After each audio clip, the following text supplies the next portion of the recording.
Coming up today on the Nick Craig Show, time is running out for Republicans in Congress to get together and pass the SAVE Act. We'll have all the details coming up.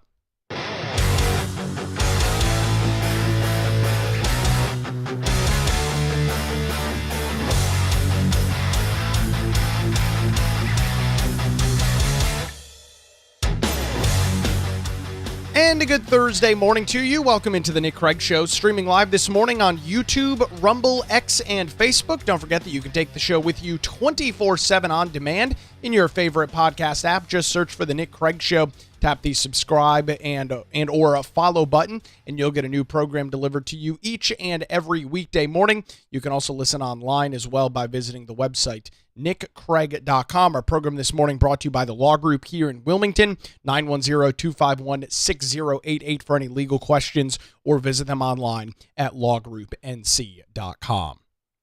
Earlier this week here on the Nick Craig Show, we talked about the situation that unfolded in California over the last week and some of the issues that creates. As I stated earlier in this week, and I'll state it again here right now, can I say for certain without a shadow of a doubt that there is fraud in California? No, I can't say that. Have I seen evidence of fraud? I also can say I have not seen that either.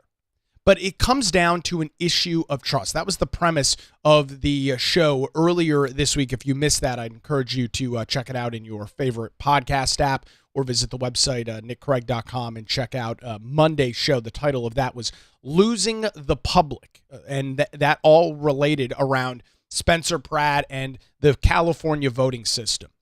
Our election system works because people have trust in it.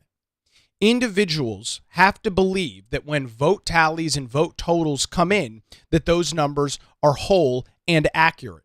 And when you've got a state like California that allows voting to go on seemingly forever, for weeks after the election is said and done, that begins the process of eroding public trust. And it makes sense why it would. Right, because we watch third world nations count ballots and do elections in the same day. We watch the vast majority of the United States have high 90s in terms of vote ballot percentages late on election night or the very early the next morning. We watch how this process plays out in other places. And so in this case, California is an outlier. And with, of course, seeing a Republican performing very well in California to only a week later find out that not only has he lost, but he's lost by a significant margin, that begins to sow some level of distrust and some level of doubt. This takes us to the Save America Act. We have talked about this and discussed this in great detail here on the program. This is a landmark piece of legislation that President Donald Trump and Republicans unveiled months ago. The United States House dealt with this legislation months ago. And since that period of time, that legislation has been completely stalled out in the United States Senate. Senate Leader John Thune, who I believe is tightrope walking right now, trying to thread the needle on how he goes forward with this, seems unwilling to move this legislation. In some of our previous discussions of the SAVE Act, which in large part will instate voter ID across the United States, which a state like California does not have, surprise, surprise, in their very extensive mail-in ballots and ballot harvesting operations that take place in that state, you don't have to verify who you are, which is just makes a situation that is absolutely ripe for individuals that are willing to take advantage of the system. And it's not just taking advantage of the system, you are nullifying somebody else's vote, right? You and I both go and vote on election day. I vote for one set of candidates, you vote for another set of candidates. All right, I vote for all Republicans, you vote for all Democrats. So let's just play this series out. Our votes essentially null each other. The Republican candidates that I voted for gain one vote. The Democrat candidates you voted for get one vote. So it's a zero-sum game. Now, if we're both registered, legal, able voters, then so be it. That's just the way that it goes. That's the process that plays out. But if you are not a registered voter. Maybe you're in the country legally, but are not a U.S. citizen, and you vote for candidates that are different than mine. You have just nullified my vote while you should not be voting. But I am allowed to vote. I am not a convicted felon that has had my voting rights stripped away. I am a legal U.S. citizen. I have no reason that I am not eligible to vote. You have nullified my vote by voting if you are not able to. And in the state of California, where you've got dozens of ballots showing up to households with no verification, no ID check, a very strong ballot harvesting operation, which allows the parties to be involved, it is a ripe system to nullify legal votes that should be allowed by individuals who want to change the outcome. And so my whole premise of this show is, with what we've seen in California over the last week and a half or so, there should not be, and there is not, a better reason for Republicans in the United States Senate, Senate Leader John Thune and others, to push the SAVE Act forward. I have seen all I need to see. I have heard all I need to hear. It is time to move this legislation forward, but it is not yet happening. And I've got a clip from Leader Thune coming up here in just a couple of minutes. I'll play that clip for you. He seems to be unwilling to do so. And it's creating a major divide and a major problem within the Republican Party right now. We've talked about this on the show as well, kind of summing up a lot of our other conversations. Back in 2024, voters all across the United States showed up overwhelmingly to vote for Republicans, giving Donald Trump a slam dunk victory to get back into the Oval Office, giving Republicans majorities in the United States House, in the United States Senate. Those voters, people like me and you, we want results.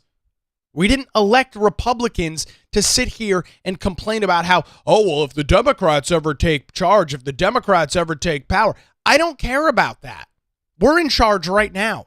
This is something that is such a frustrating thing for conservatives and Republicans and those on the political right to deal with. It is so often that when our leaders are in power, our leaders are in a position to actually affect change and do something, not because they were given those positions, but because voters said, we want you in those positions, right? They don't own the seats in which they sit. They are temporarily renting them at the will of the American voter. And so when you are allowed to rent that seat as a member of Congress, whether it's the U.S. House or the U.S. Senate, the voters want things done. They demand action by the individuals that they have elected. This is not a bridge too far. This is not a crazy, radical idea. You elect people to do the work that they claimed they would do.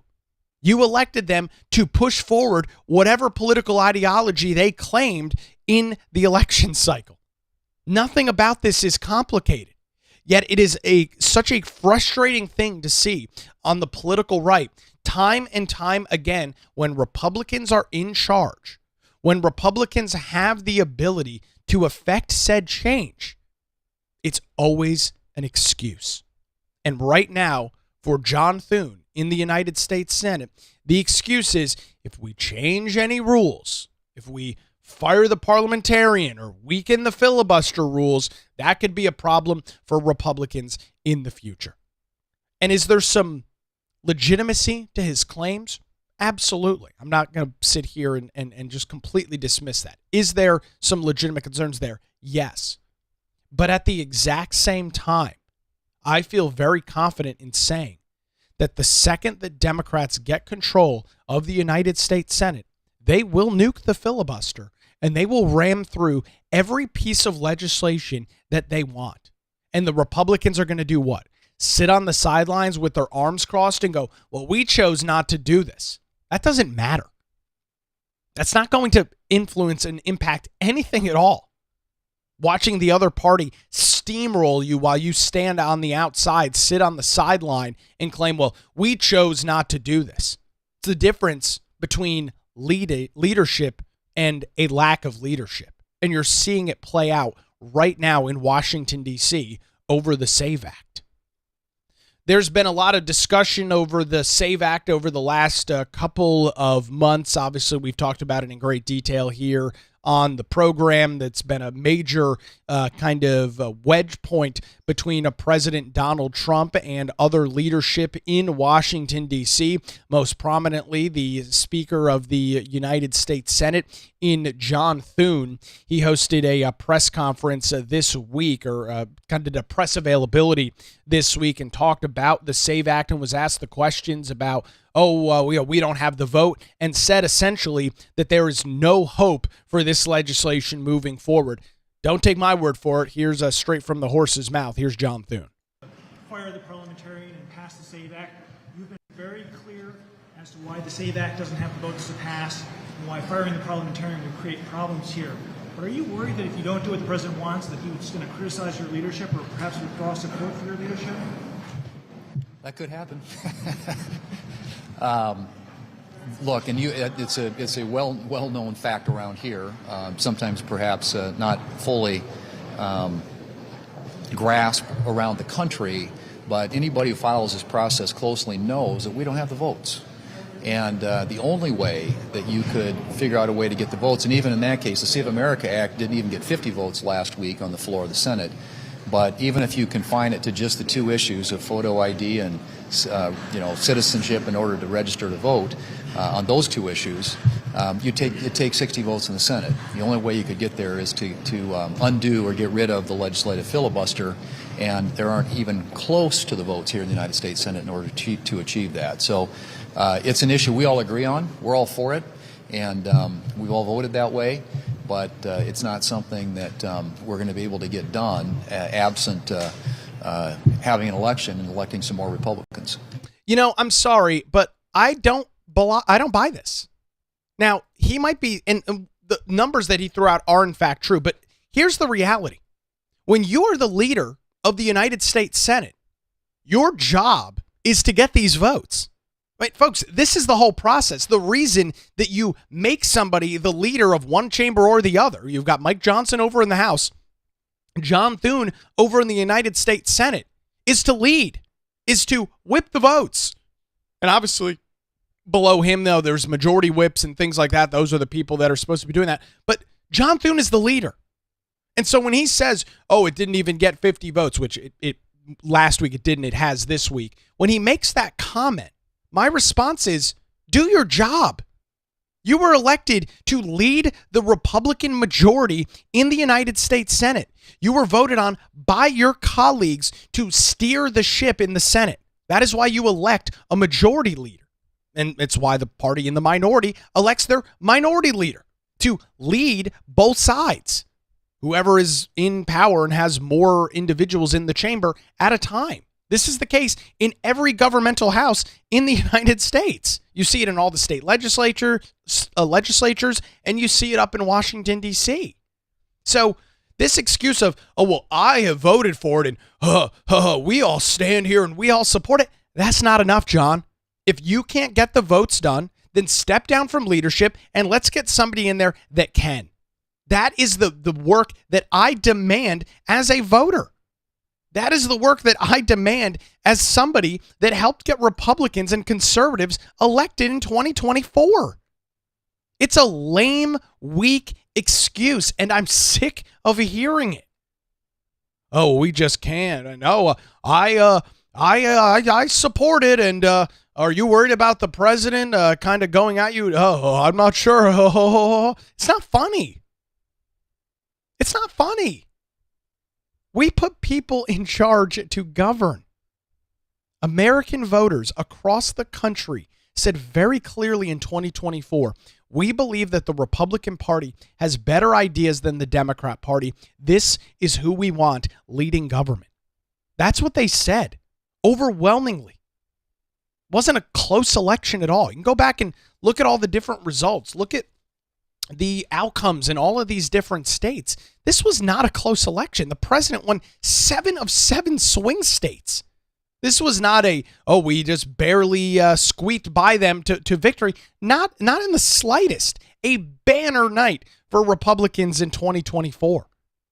And so is it too much to ask to say, well, now that you're in charge, now that you're in leadership, now that you are controlling levers of government, that you need to lead?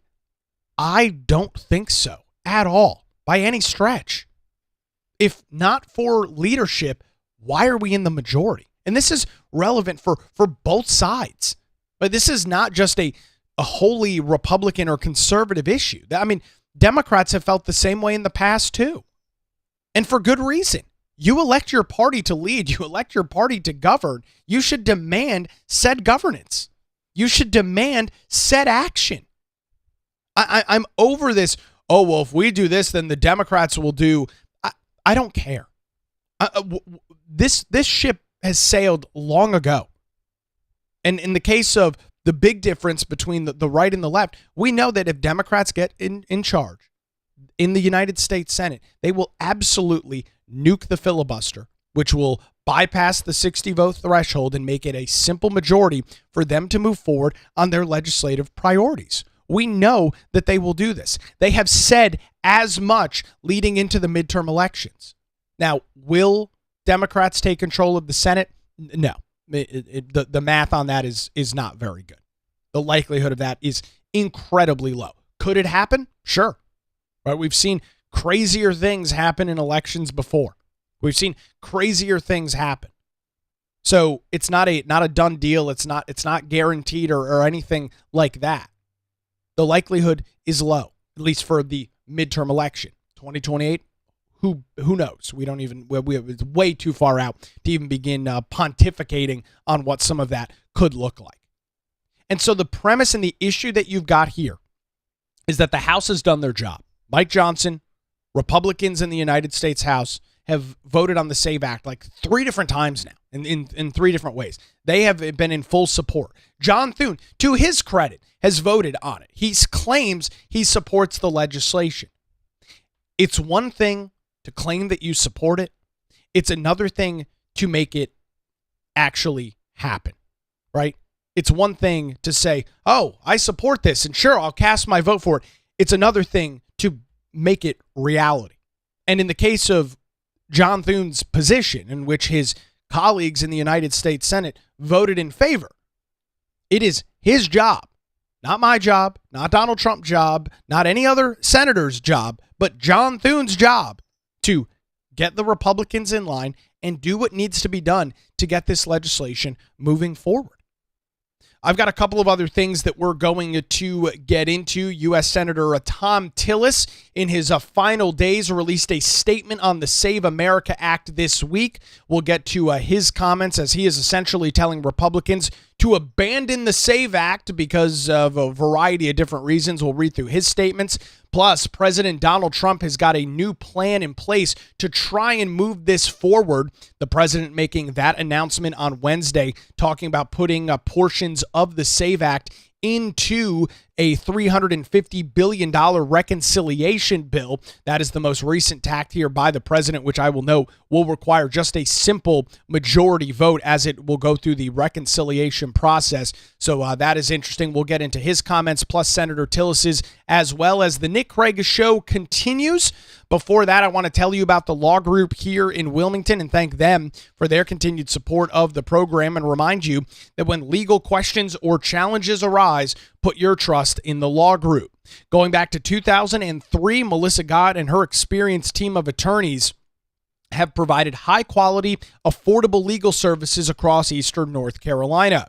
Whether you're facing a divorce, navigating a real estate transaction, or maybe you're in a position where you need a strong criminal defense, no matter the issue, the law group has your back. Their dedicated team ensures your questions are answered and issues are resolved as quickly as possible.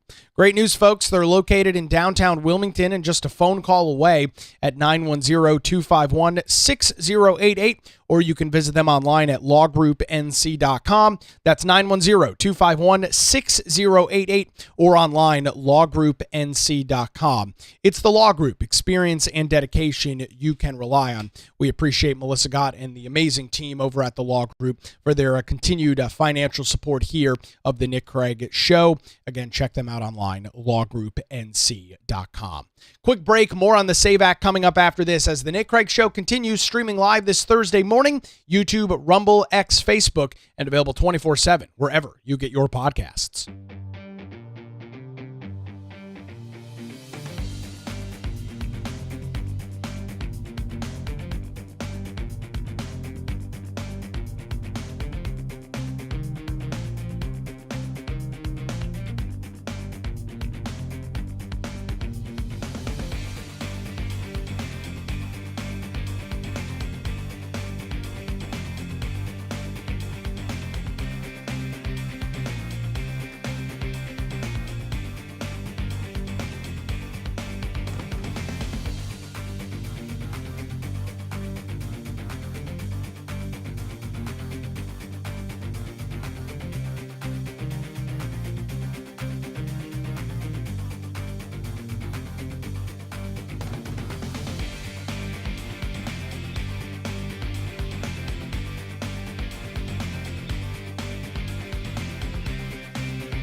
And a good Thursday morning to you. Welcome back to the Nick Craig Show. Thanks for spending some time here. We are talking about the SAVE Act, a consequential major piece of legislation introduced and announced by President Donald Trump back some months ago. It has been a hot topic of discussion over the last few months, and predominantly in large part because the United States Senate refuses to move forward with the legislation. We just heard a little bit earlier from the Senate Majority Leader in John Thune. Every excuse under the book. I voted for it. We don't have the votes. We can't do this because Democrats might do that in the future. Excuse after excuse after excuse. It is one thing to say you support said legislation. It's another thing to actually make it become reality. And that is where John Thune is right now. Caught an interesting press release, an interesting statement on the SAVE Act from everybody's favorite U.S. Senator from the state of North Carolina, Tom Tillis, who released this statement on the SAVE Act this week, saying in part, quote, I am one of the few members of Congress who actually passed a voter ID law on a bipartisan basis, which I did as the Speaker of the House in North Carolina. And that's why I proudly co-sponsored the SAVE Act. While I support strengthening mail-in ballot integrity, many states like Utah, Florida, Alaska, and Montana rely on the use of mail-in ballots to conduct their elections. And we should not be completely upending how states already securely conduct their elections. Even if this issue is fixed, the Save America Act will still not have 60 votes requiring it to pass. He goes on to say, while the so-called talking filibuster has been floated as an option, there is a reason why previous attempts to utilize it in recent history have failed. A talking filibuster would effectively make Chuck Schumer the new Senate Majority Leader, allowing Democrats to block every single Trump judge and executive branch nominee and allow them to force endless votes on anything they want. Democrats would control the floor of the U.S. Senate until the end of the year. There are only two ways out of the talking filibuster. The first is for Democrats to miraculously give up and allow Republicans to pass a bill with a simple majority. As Tillis notes, that is never going to happen, and anyone who claims it's even a remote possibility is either completely misinformed or intentionally misleading the American people. The second way is for Republicans to substantially weaken or eliminate the filibuster altogether. I have made that crystal clear that I will never vote to do this. Eliminating the filibuster is a foolish and lazy idea pushed by politicians seeking short-term gain at the expense of causing irreparable long-term harm to our nation. Succeeding in eliminating the filibuster would significantly weaken the minority party, end the need for bipartisan compromise, and allow erratic swings in policies that would transform America for the worst. Those are just the consequences of a best-case outcome. Tillis continues and wraps up his statement by saying, during the last Congress, all of my Democrat colleagues currently serving supported nuking the filibuster to try and pass their own partisan election reform bill. Democrats were dead wrong to try and change the filibuster when they controlled the Senate, and Republicans would be dead wrong trying to change the filibuster now that we control the same chamber.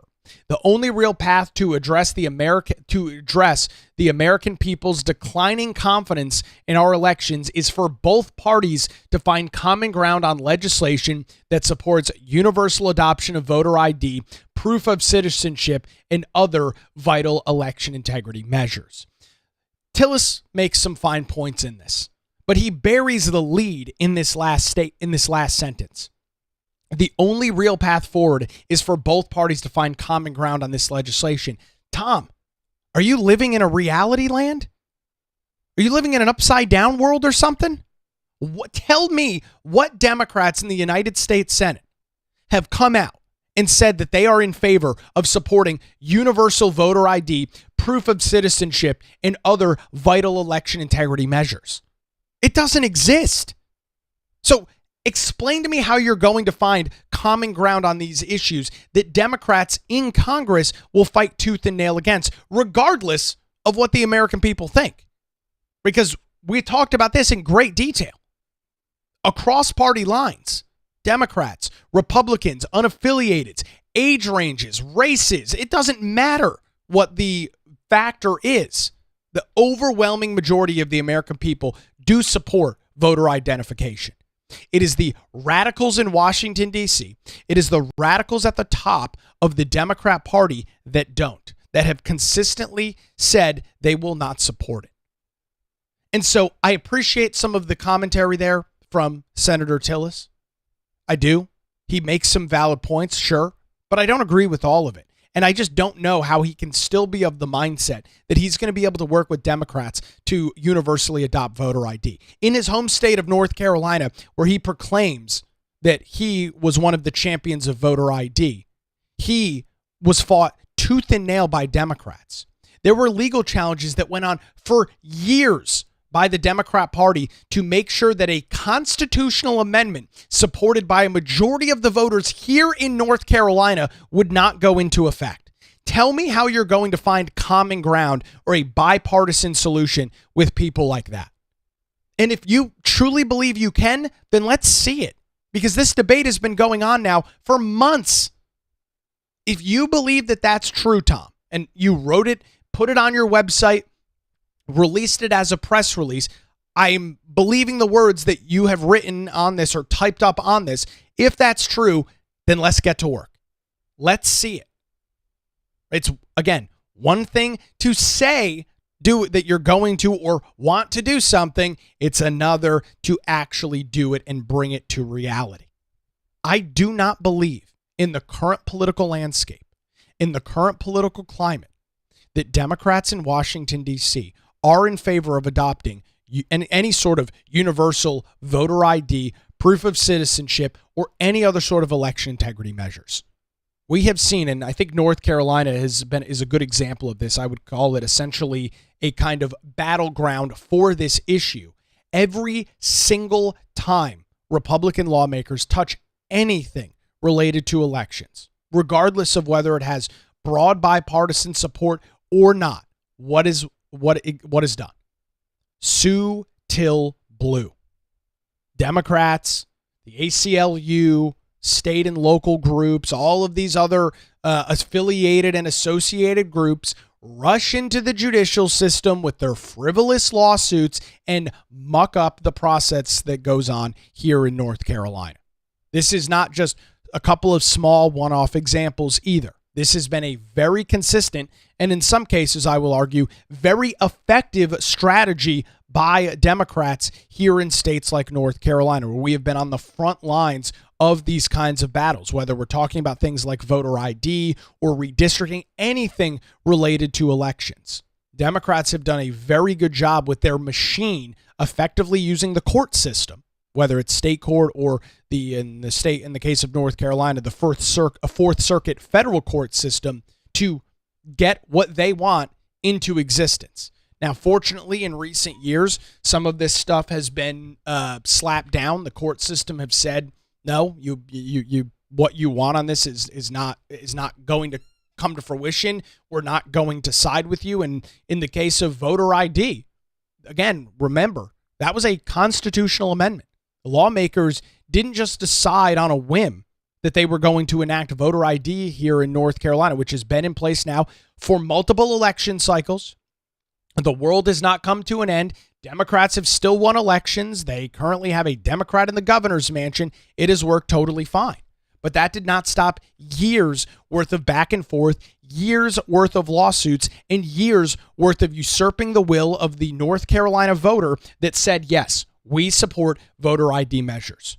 We support people having to verify who they are with some sort of identification, and there's a laundry list of things that are acceptable, but we support people having to verify who they are when they show up to vote. We saw the same argument in Georgia. Stacey Abrams claiming that voter turnout is going to just completely plummet. Voter suppression is going to take place. What happened in Georgia? Every election since voter ID has consistently had higher turnout than the last. It is truly a boogeyman situation, a monster under the bed, a boogeyman in the closet. It does not exist. It has not existed. That has not stopped Democrats from fighting tooth and nail. So while I appreciate the words from Senator Tillis, I do not believe that Democrats are willing to work on a bipartisan basis to secure elections. I just don't believe it. And again, if I'm wrong, and hopefully I am, if I am wrong, then it's time for Senator Tillis to step up in his remaining couple of months in Washington, D.C. and make this stuff happen. Make it a reality. Wrapping up the conversation on the SAVE Act, kind of laying out everything as to where we stand right now as this legislation has been discussed in great detail over the last couple of months. President Donald Trump this week has got a new path forward, or an attempted path forward for this. The president endorsed a third $350 billion reconciliation bill, urging Congress to immediately pass it with provisions of the Save America Act included. The president took to Truth Social this week and said, I am hereby calling on Republicans in Congress to immediately advance and pass the forthcoming $350 billion reconciliation bill known as Recon 3, which at the request of the great Department of War will include the Save America Act as well.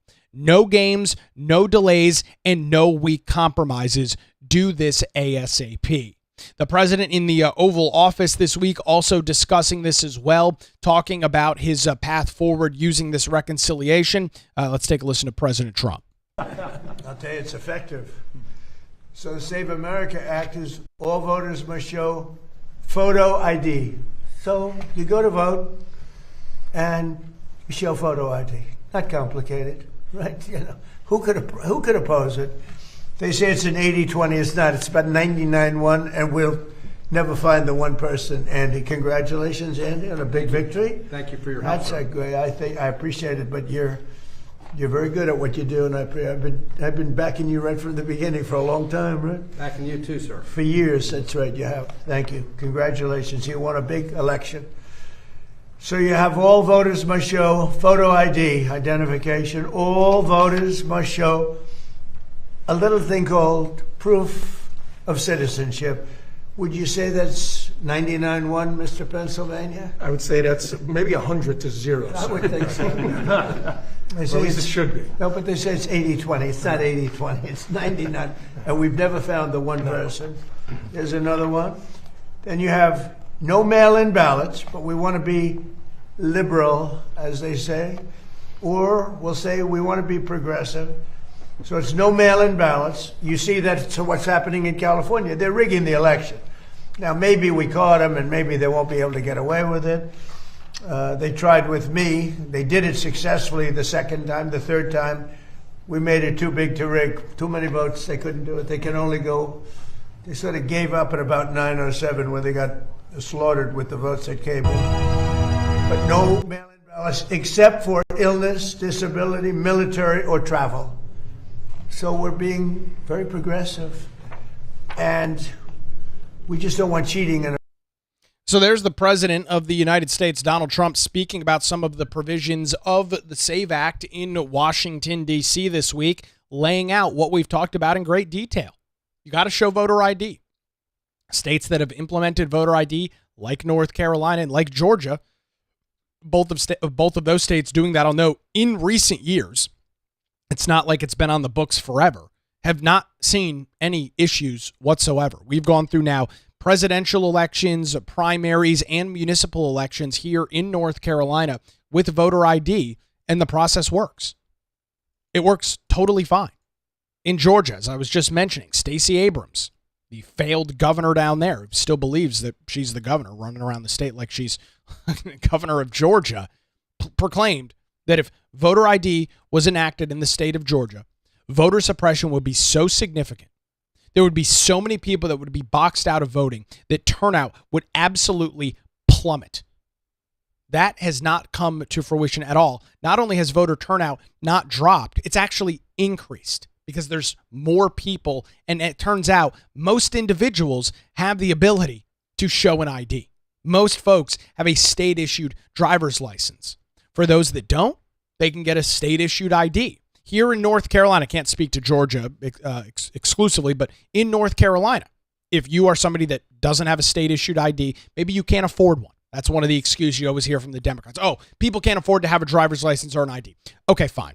I don't buy that, but okay, there's a way around that. In North Carolina, all 100 county board of elections will provide you a free, that's the key word, free voter identification card. All you have to do is bring qualifying identifying information into your local county board of elections. Say, I would like a voter ID. They will process that and give you an ID if, in fact, you meet the requirements. That's the process. So the cost excuse doesn't work. The voters don't have ways to show IDs doesn't work. All of these myths have been busted consistently in states like North Carolina and Georgia, where voter ID has recently been enacted. So I'm not interested in any excuse. I'm not interested in, certain this, that, or the other, that they can't get IDs, they're elderly, they don't drive. Those excuses are not valid, are not relevant. They're not, because we've proven that that is not the case. And I'm sorry, but I have to go back to this point, as I always do. Who is this large group of people that are roaming around the United States without an ID? You literally cannot live your life without identification. You can't own a house, rent an apartment or a condo. You can't have a bank account. You can't buy things from certain stores. You can't buy alcohol. You can't buy cigarettes. There's a whole litany of things that require you to have an ID. You can't get into a federal building. All of these things require identification. I've yet to see at any point this large sum of people that are floating through society apparently without any way to identify themselves. I just have yet to have anybody provide me with said evidence. The mail-in ballot portion is one that I actually am in full agreement with, and I'm hopeful that here in North Carolina, the legislature will do the same thing. Now, what they do in California is they just mail ballots out to everybody. If you are a registered voter, they send a ballot to your address. You don't have to request it. In North Carolina, you do have to request. And it's called absentee by mail. And there's a process which requires copies of your ID. And so for those individuals that want to request that, okay. But I think there needs to be some limits on that as well, because it does open up a position for individuals to commit fraud. And you might say, well, Nick, there's no examples of fraud. Not true. There is an individual here in North Carolina, southeastern North Carolina to be exact, Wilmington, an individual by the name of Dennis Bouchard, a Canadian national who has been legally in the United States for about 40 years, who was just indicted and found guilty in a federal court for committing voter fraud, for voting in multiple election cycles in southeastern North Carolina when he is not a legal U.S. citizen. He does not have the right to vote. I saw a news story just yesterday, just across the border in Rock Hill, South Carolina. Same story. An individual in the United States legally, not an illegal immigrant, but in the United States legally, not a citizen, meaning you do not have the ability to vote, that is now being indicted by a jury in South Carolina, a grand jury in South Carolina, for the exact same thing. So don't tell me that it doesn't happen. Don't tell me that it isn't happening. It is. It has been. That's here just in North Carolina. There are, and you can go on social media and see these videos and see these reports of people in California opening up their mailbox and seeing dozens of ballots being mailed to their address. Why? Because if it's an apartment complex or somewhere like that where there's people that are moving in and out, the California election system just mass mails these ballots out. And so you've got apartment complexes that are receiving 3-4 ballots per household. There's only 1 or 2 people that live there. I would argue that's a problem. That does not inspire any sort of confidence or trust in the election system for me at all. These are the real things that are happening. The time is running out. The clock is ticking on Republicans in Congress to get the SAVE Act moved forward. It's not immediately clear whether the president's plan of pushing this through the reconciliation process is the path forward, but it's an interesting concept, and it's something that I'm going to be keeping a close eye on here in the coming weeks and months right here on the Nick Craig Show. That's going to do it for a Thursday edition. I am off Friday and Monday, so no shows the next couple of days. However, we will be back Tuesday morning. If there's anything major that happens, I know the escalation with Iran is continuing, so the possibility there of some major actions, I'll jump on and do a quick show on our live and pre-recorded channels. So any major breaking news, I'll jump into those details as it is fit. But as it stands right now, we'll be back Tuesday morning right here. Thanks to the Law Group in Wilmington for their continued support. Visit them online at lawgroupnc.com. You can also give them a call, 910-251-6088. The Nick Craig Show streams live weekday morning, 7 a.m., YouTube, Rumble, X, Facebook, available 24/7 in your favorite podcast app, and is heard weeknights, 9 to 10 p.m. on WBT Radio in Charlotte. Enjoy the weekend. We're back Tuesday morning right here on The Nick Craig Show.